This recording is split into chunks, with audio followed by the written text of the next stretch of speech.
Talofa, history lovers. Today I'm taking you to the heart of the South Pacific, to a place you might not see on most maps, Tuvalu. This tiny island nation is one of the world's smallest and most isolated, but its story is anything but small.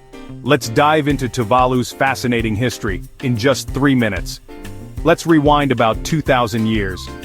Polynesian voyagers, most likely from Samoa and Tonga, set sail across the vast Pacific. These early navigators settled Tuvalu's 9 islands, building tight-knit communities that thrived on canoe building, storytelling, and communal living. Each island was basically its own little world, but all shared a strong Polynesian identity. Imagine island life where everyone knows everyone and history is passed down by word of mouth and song.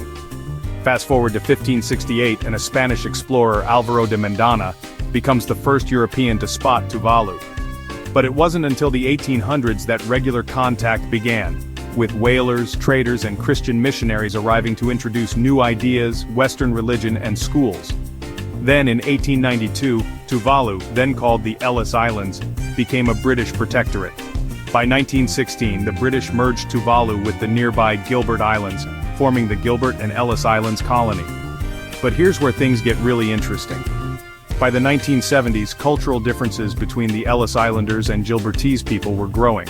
The Ellice Islanders voted to separate, and in 1975 Tuvalu became its own British dependency. Just 3 years later, on October 1, 1978, Tuvalu gained full independence, joining the Commonwealth, with Funafuti as its capital. You might think that's where the story ends, but Tuvalu's modern journey is just as remarkable. With a population of under 12,000 and an average elevation of only 2 meters above sea level, Tuvalu is on the front lines of climate change.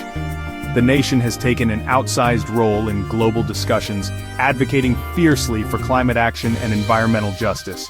In 2000, Tuvalu joined the United Nations, making its voice heard loud and clear. Today, Tuvaluans hold tight to their cultural roots. Dancing, fishing, and sharing stories are all still at the heart of island life.